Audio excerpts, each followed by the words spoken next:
Welcome back to our channel. Today we're diving into the rugged, sun-soaked world of the good, the bad, and the ugly. The 1966 Western masterpiece that redefined the genre with its unforgettable characters, gripping standoffs, and breathtaking cinematography. Directed by the visionary Sergio Leone and starring Clint Eastwood, Eli Wallach, and Lee Van Cleef, this iconic film is the final piece in Leone's legendary Dollars Trilogy. Packed with suspense, grit, and groundbreaking storytelling, this cinematic treasure has left an indelible mark on film history. Stick around as we uncover 20 fascinating things you never knew about the good, the bad, and the ugly. Set against the backdrop of the American Civil War, The Good, the Bad, and the Ugly follows the intersecting paths of three men driven by greed and survival. Blondie, Clint Eastwood, a cunning bounty hunter, forms an uneasy alliance with Tuco, Eli Wallach, a wily outlaw, to exploit wanted posters for profit. Their partnership sours when Blondie leaves Tuco stranded in the desert. Meanwhile, Angel Eyes, Lee Van Cleef, a ruthless killer, is on a relentless quest to uncover the location of buried Confederate gold. As fate would have it, all three cross paths in a thrilling race to claim the treasure. Their journey leads to the iconic showdown at Sad Hill Cemetery, where guns, wits, and greed collide in one of the most memorable standoffs in film history. Before The Good, the Bad, and the Ugly became a global sensation, Sergio Leone had already made waves in Europe with A Fistful of Dollars, and For a Few Dollars More. These films were nothing short of groundbreaking, completely reshaping the Western genre with their gritty style, morally ambiguous characters, and sweeping cinematography. Both movies enjoyed massive success in Europe, particularly in Italy and Spain, where Leone's innovative approach struck a chord with audiences. Despite their popularity overseas, neither film had yet crossed the Atlantic to conquer the U.S. market. Recognizing the untapped potential, Leone took a bold step. He invited executives from United Artists to Italy for an exclusive screening of the two films. Imagine this moment: a small, dimly lit theater somewhere in Rome, filled with American executives who were about to witness something entirely different from the clean-cut, polished Western they were used to. Instead of John Wayne's traditional heroics, they saw rugged anti-heroes, morally gray storytelling, and a raw visual style that practically oozed atmosphere. The impact of these screenings was undeniable. United Artists saw the potential to introduce American audiences to this fresh take on the Western genre. But they didn't just want to distribute the first two films. They wanted more. They proposed a deal encouraging Leone to create a third film to complete what would later become known as the Dollars Trilogy. This pivotal moment in film history wasn't just about signing a contract. It was about reshaping the cinematic landscape. It laid the foundation for The Good, the Bad, and the Ugly, a movie that would transcend the genre and cement Leone's place among the greatest directors of all time. It's hard to believe that one of the most iconic films in cinematic history began with such a spontaneous and seemingly simplistic pitch. During a critical meeting with United Artists executives, writer Luciano Vincenzoni was pressed to come up with an idea on the spot. Without a detailed script, elaborate character arcs, or even a clear storyline in hand, Vincenzoni blurted out a single sentence: "Three bums searching for money during the Civil War." At first glance, this pitch might sound like the start of an average adventure, but hidden within its simplicity was a concept that would shape the foundation of the good, the bad, and the ugly. It wasn't just about three men chasing after gold. It was about exploring their greed, moral ambiguity, and how their individual quests intertwined with the chaos of the Civil War. The executives, captivated by the potential of this raw idea, greenlit the project on the spot, proving that sometimes the most brilliant ideas don't need to be overcomplicated. What makes this moment so fascinating is how the pitch's brevity left room for endless creativity. Vincenzoni's off-the-cuff idea allowed director Sergio Leone and his team to take this skeletal framework and flesh it out into an intricate tale of rivalry, betrayal, and survival. The simplicity of the pitch became its strength, offering a clear focus for the film while leaving space for Leone's signature visual storytelling and character-driven drama to take center stage.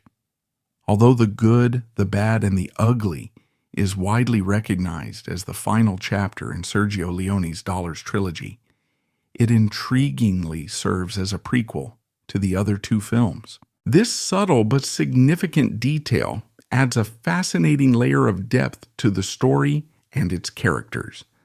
One of the most telling indicators of this prequel status is revealed in the film's closing moments when Clint Eastwood's character Blondie dons his iconic poncho for the very first time. This moment might seem minor at first glance, but it holds symbolic weight. The poncho, now synonymous with the stoic gunslinging anti-hero, becomes a visual marker of Blondie's transformation. It's as if the film is showing us the origin of the iconic figure who would go on to navigate the gritty landscapes of A Fistful of Dollars and For a Few Dollars More. This decision, whether intentional or not, weaves an unexpected narrative thread between the films, offering fans a chance to reimagine Blondie's journey in reverse chronological order. What we now recognize as the Dollars Trilogy, a cornerstone of cinematic history, was never originally intended to be a trilogy at all. The cohesive branding of the films, along with the creation of Clint Eastwood's mysterious persona as the man with no name, was the result of a clever marketing strategy devised by United Artists. This decision not only reshaped how audiences viewed the films, but also cemented their place in popular culture.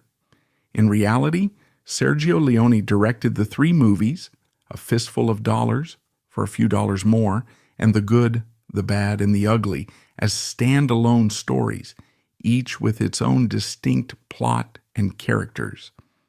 However, when United Artists acquired the rights to distribute the films in the United States, they recognized an opportunity to package them as a unified trilogy. By branding Clint Eastwood's character as the man with no name, they created an air of intrigue and mystique that resonated deeply with American audiences, who were accustomed to the clear-cut heroism of traditional Westerns. This rebranding was a stroke of genius. The idea of a nameless, morally ambiguous anti-hero stood in stark contrast to the likes of John Wayne or Gary Cooper. Instead of a lawman or a cowboy with noble intentions, Eastwood's character operated in shades of gray, driven by personal motives rather than a sense of justice.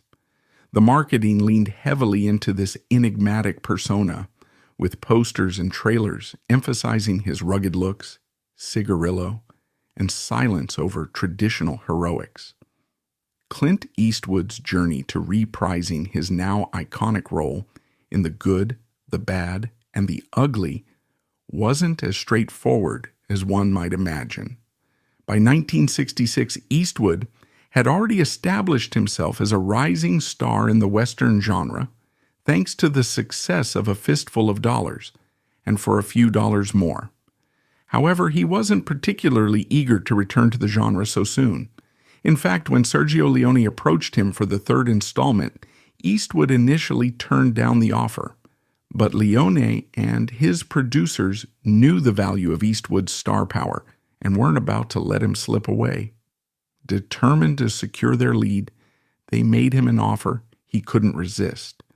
Eastwood's eventual agreement came with an eye-popping $250,000 paycheck, a massive increase from his earnings in the previous two films. On top of that, he was promised 10% of the film's box office profits, a rare and lucrative deal at the time. And as the cherry on top, they threw in a brand new Ferrari 275 GTB, a luxury most people could only dream of. Eastwood's Reluctance and the subsequent negotiations speak volumes about the shifting power dynamics between actors and studios during the 1960s. At this point in his career, Eastwood understood his value and wasn't afraid to demand what he felt he deserved. This wasn't just a financial win for him. It was a move that solidified his position as a Hollywood heavyweight. Eli Wallach's road to playing the unforgettable Tuco in The Good, the Bad, and the Ugly is as intriguing as the character he brought to life. Despite his reputation as a highly respected actor known for his versatility, Wallach was initially uninterested in the project. The idea of starring in an Italian Western didn't appeal to him. At the time, Italian Westerns weren't seen as prestigious productions. They were often considered low-budget knockoffs of their American counterparts, lacking the polish of Hollywood blockbusters. However, Leone wasn't one to take no for an answer, especially when he had his heart set on a particular actor. Determined to convince Wallach, Leone flew him to Rome and pulled out an ace up his sleeve. Instead of bombarding him with lengthy explanations or promises, Leone took a much simpler approach. He screened 2-minute highlights from A Fistful of Dollars and For a Few Dollars More. The power of these brief clips cannot be overstated. In just a matter of minutes, Wallach witnessed Leone's masterful ability to craft tension, his unique visual style, and the gritty, immersive world that he brought to life on screen. These weren't just Italian Westerns. They were something entirely different, something new. The stunning cinematography, raw storytelling, and larger-than-life characters quickly won Wallach over. Wallach's initial hesitation serves as a reminder of how vital vision and persistence are in the filmmaking process.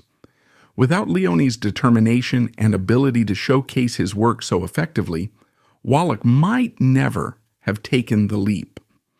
And without Wallach's exceptional portrayal of Tuco, the good, the bad, and the ugly might not have achieved its legendary status. The character of Angel Eyes, the ruthless and calculating bad in The Good, the Bad, and the Ugly, is one of the most chilling villains in Western cinema. However, the role wasn't initially destined for Lee Van Cleef. Sergio Leone originally envisioned Charles Bronson, an actor whose rugged features and commanding screen presence seemed like a perfect fit for the role. Bronson, however, was unavailable at the time, busy filming The Dirty Dozen. This turn of events opened the door for Lee Van Cleef, a choice that would ultimately elevate the film to even greater heights. While Bronson had undeniable star power, Van Cleef brought something entirely different to the role, an icy, almost predatory menace that perfectly embodied the character of Angel Eyes. Van Cleef was no stranger to the Western genre, having appeared in numerous films and television shows. However, he had often been cast as a supporting player, a gunman, or a secondary antagonist. This role gave him the opportunity to shine in the spotlight, and he seized it with both hands. Van Cleef's piercing gaze and sharp angular features made him an unforgettable presence on screen. From the moment Angel Eyes appears in the film, he exudes an aura of danger and authority. His cold-blooded demeanor and meticulous, almost businesslike approach to violence create a character that is both terrifying and captivating. Whether he's interrogating a frightened farmer or double-crossing his employers, Van Cleef's performance is a masterclass in subtlety and restraint. Every glance, every movement, every word is calculated, making Angel Eyes a villain who is as much a strategist as he is a killer. What makes Van Cleef's casting even more remarkable is the fact that Leone had already worked with him in For a Few Dollars More, where Van Cleef played the morally complex Colonel Mortimer. In that film, Van Cleef's character is driven by revenge but still operates with a sense of justice, making him more sympathetic. Casting him as Angel Eyes, a character devoid of any redeeming qualities, showcased Van Cleef's range as an actor and proved that he could be as compelling as a villain as he was as an anti-hero. Even the title of The Good, the Bad, and the Ugly has its own fascinating story, reflecting the intricate process of shaping a film's identity to appeal to audiences. The original Italian title, I Due Magnifici Straccioni, translates roughly to The Two Magnificent Tramps. While this title might have captured some of the humor and rugged charm of the story, it fell far short of conveying the epic scope and tension that defined the film. It was clear that a more striking title was needed to match the film's grand ambition. Enter Luciano Vincenzoni, one of the film's writers, who suggested the title The Good, the Ugly, and the Bad. Vincenzoni's version cleverly hinted at the film's core dynamics, highlighting the moral ambiguity and contrasting personalities of the three lead characters. However, when United Artists acquired the rights to distribute the film in English-speaking markets, they decided to tweak the order of the words. They settled on The Good, the Bad, and the Ugly, a title that not only rolls off the tongue more smoothly, but also creates a rhythm that feels more balanced and memorable. This change may seem minor, but it was a stroke of marketing genius.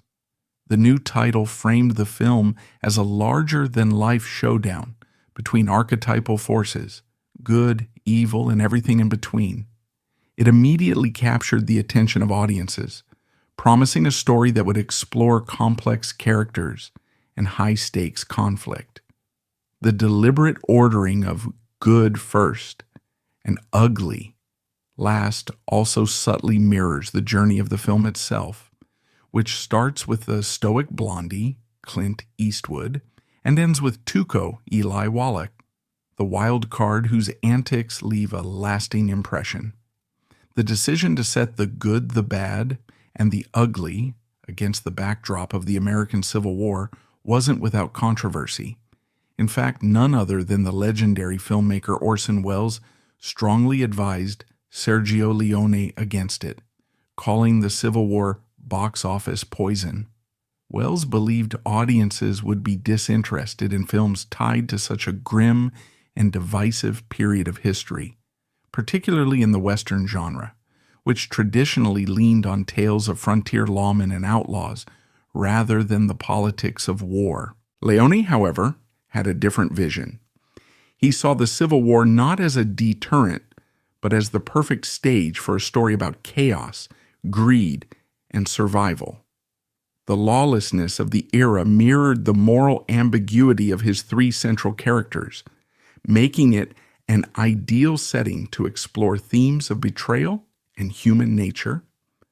Far from shying away from the challenge, Leone leaned into it, determined to depict the era with a level of authenticity rarely seen in Westerns at the time.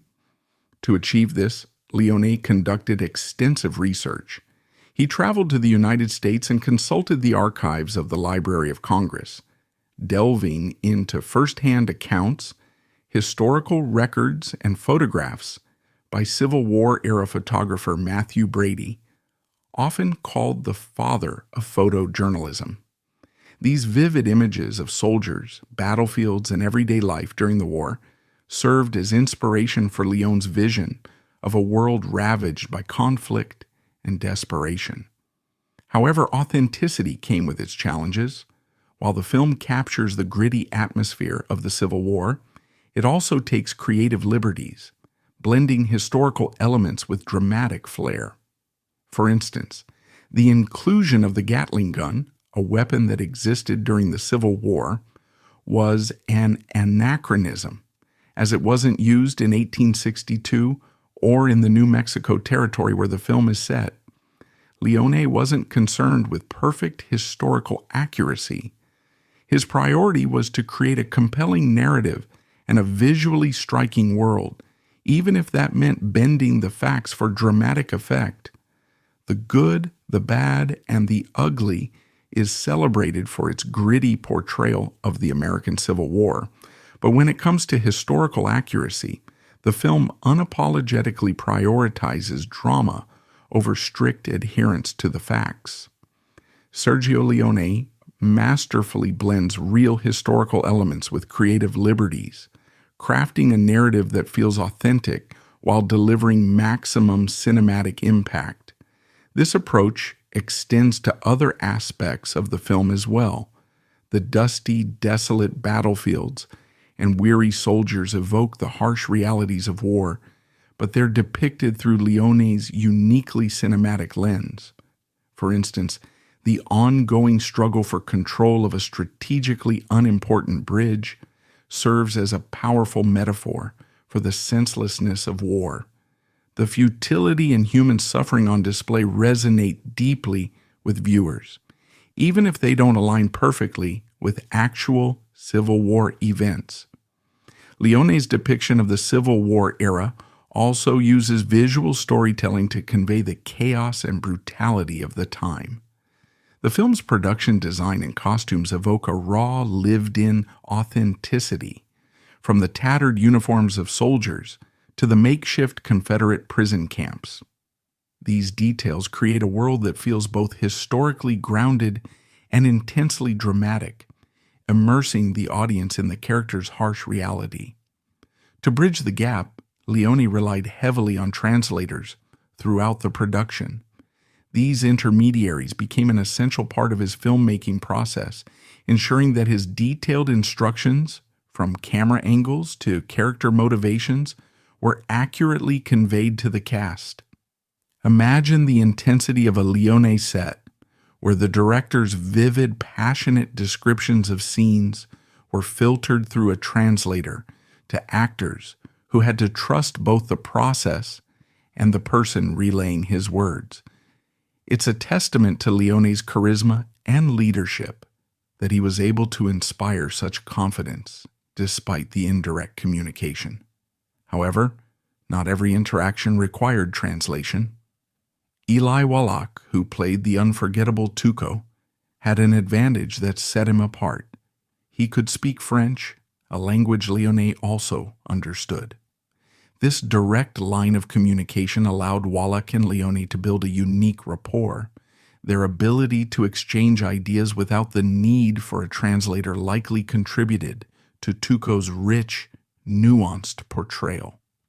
Wallach was able to fully grasp Leone's vision for the character, infusing Tuco with the humor, unpredictability, and raw humanity that made him one of the most memorable characters in Western cinema. For Eastwood and Van Cleef, the process was more layered, but both actors adapted well to the situation. Eastwood, in particular, had worked with Leone on 2 previous films and had developed a shorthand understanding of the director's style. By this point, Eastwood likely didn't need verbal explanations for every scene. Leone's expressive gestures and meticulous framing were enough to convey the tone and mood he wanted. While communication posed challenges on set, the production faced even bigger obstacles, like the infamous bridge explosion scene that tested everyone's patience. The iconic bridge explosion scene in The Good, the Bad, and the Ugly is one of the most memorable sequences in the film, showcasing Sergio Leone's penchant for grand, visually stunning moments. However, what played out on screen as a masterfully orchestrated spectacle was anything but smooth during production. Behind the scenes, the creation of this scene was fraught with tension, miscommunication, and an expensive mistake that became a legendary anecdote in film history.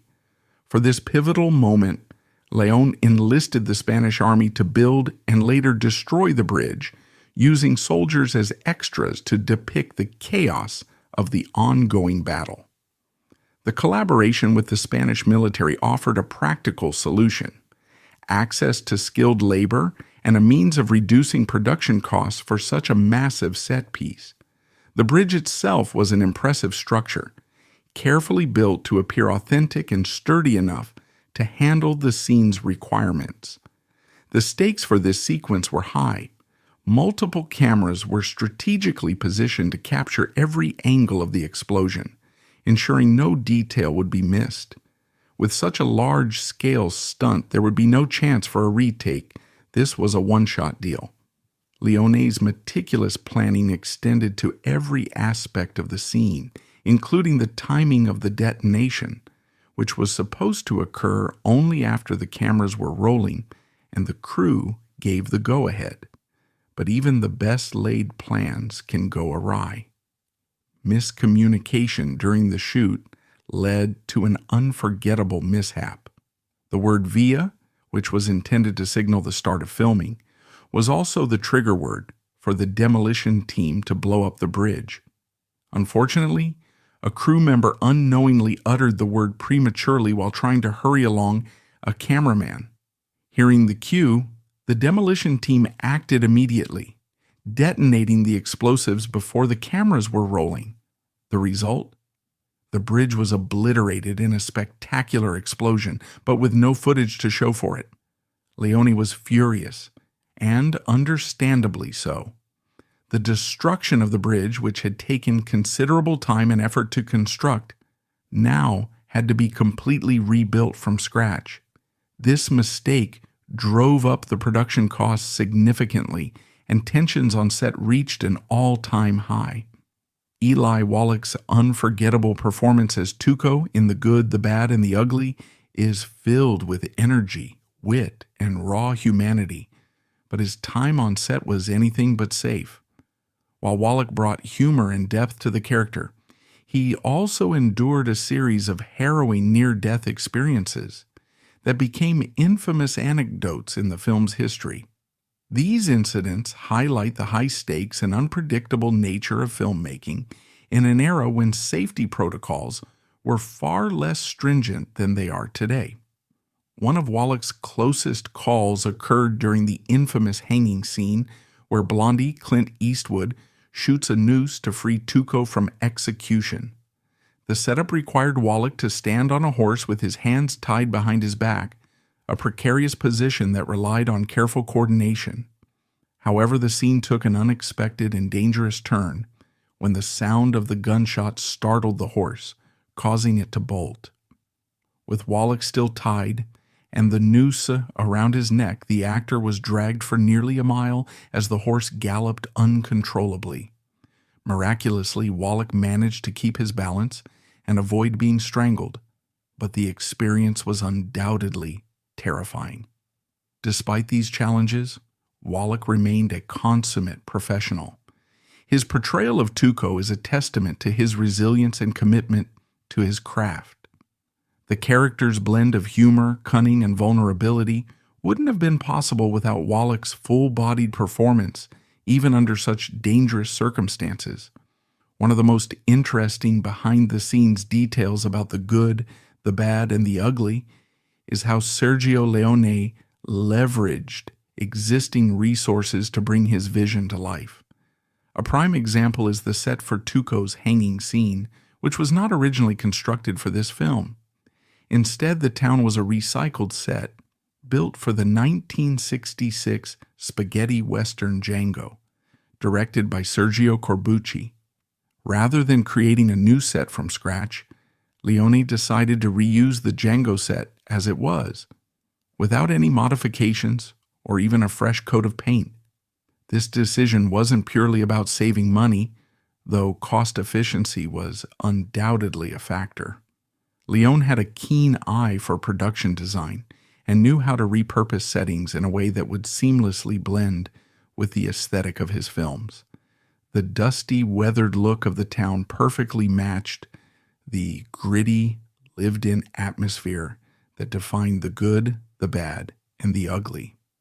In many ways, the set's raw and unpolished condition contributed to the film's authenticity, making it feel like a real decaying frontier town caught in the chaos of the Civil War.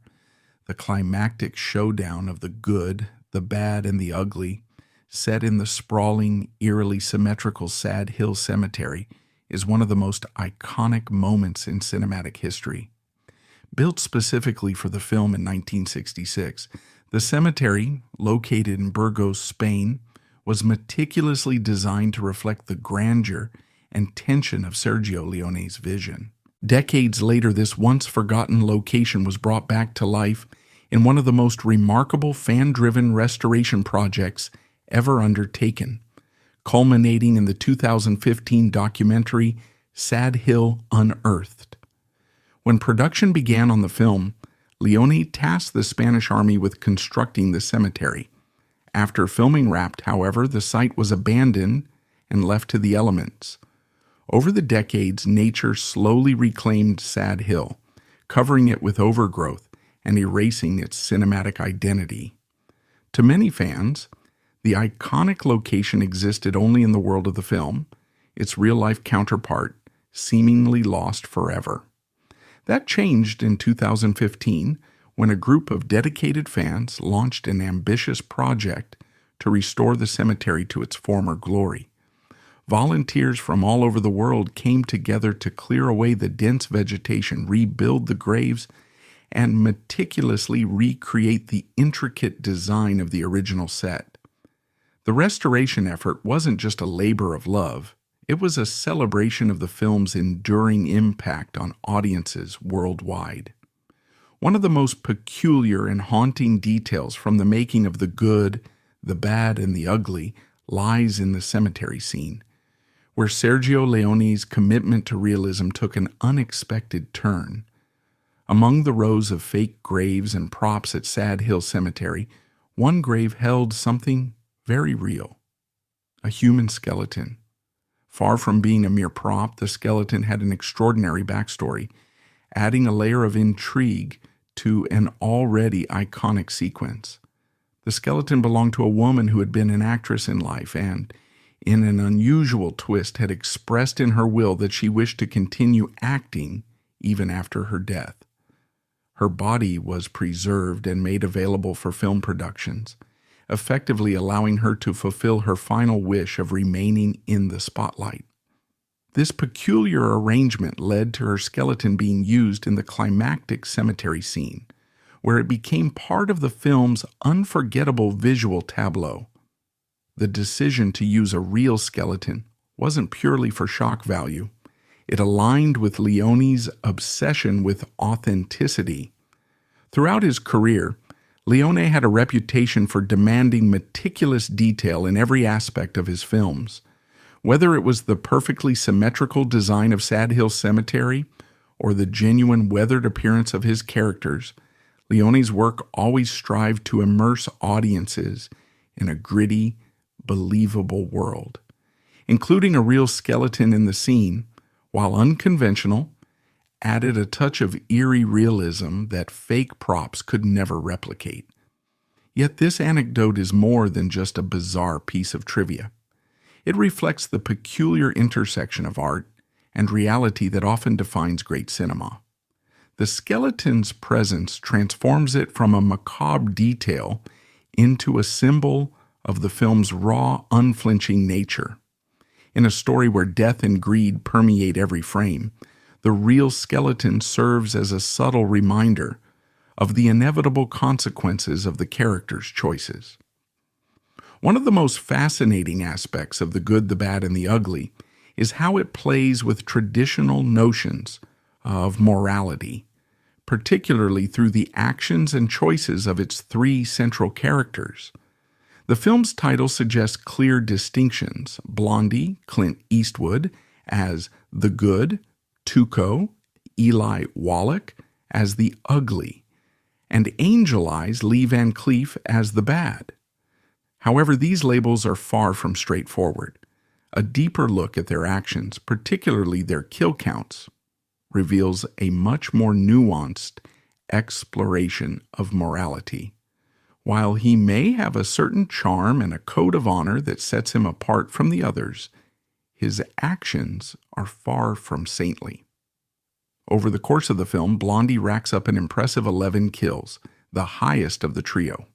His victims include bounty hunters, bandits, and others who stand in his way.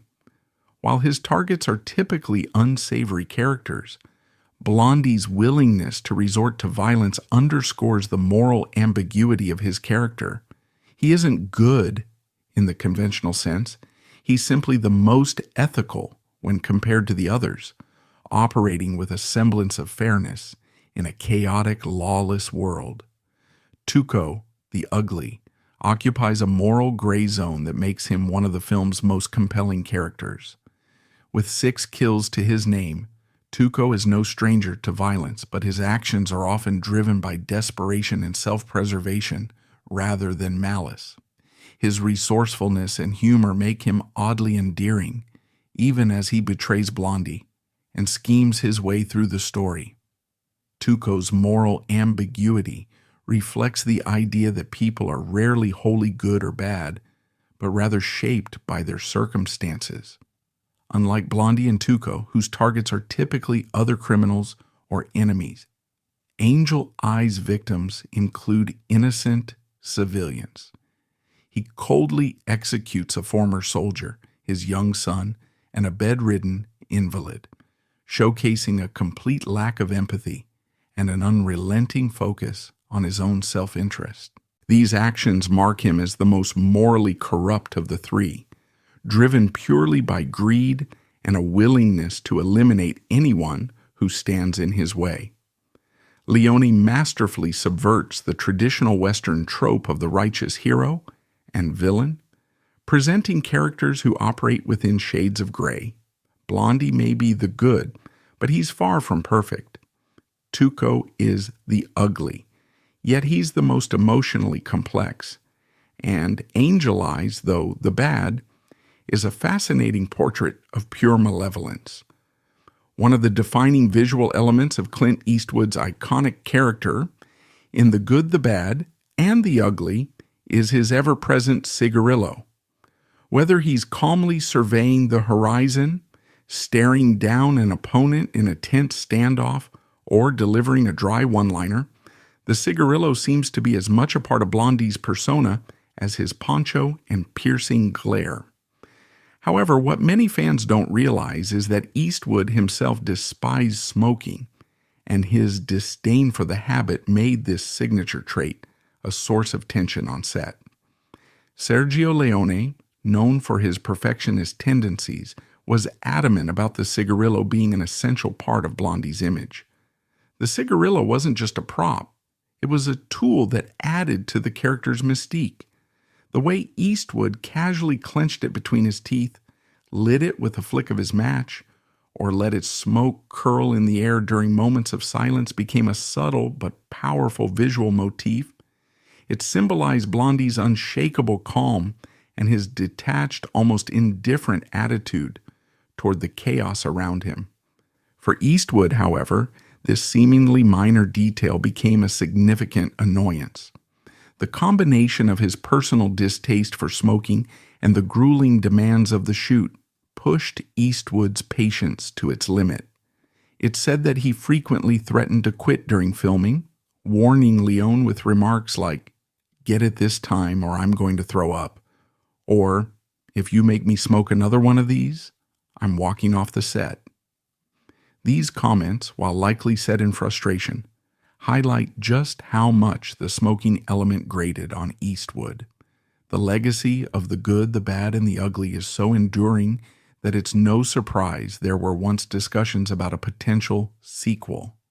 Screenwriter Luciano Vincenzoni, who played a key role in crafting the original film's concept, pitched an intriguing idea, a story in which Tuco, Eli Wallach, hunts down Blondie's, Clint Eastwood, grandson, in pursuit of the last remnants of gold. This concept had the potential to expand the narrative and revisit the morally complex world that made the original so captivating. The abandoned sequel idea serves as a reminder that sometimes the best decision is to leave a masterpiece untouched. The Good, the Bad, and the Ugly remains a timeless work of art, precisely because it was never forced into a larger narrative. Its legacy endures as a singular, definitive story, one that continues to captivate audiences and inspire filmmakers around the world. And there you have it, 20 behind-the-scenes stories about the good, the bad, and the ugly that showcase why this 1966 classic remains a cinematic legend. From its bold storytelling to the on-set drama and larger-than-life characters, this film continues to captivate audiences worldwide. If you're as fascinated by this Western masterpiece as we are, make sure to hit that like button and subscribe to our channel for more deep dives into the greatest movies of all time. Let us know in the comments which of these facts surprised you the most. And as always, thanks for watching. Stay tuned for more.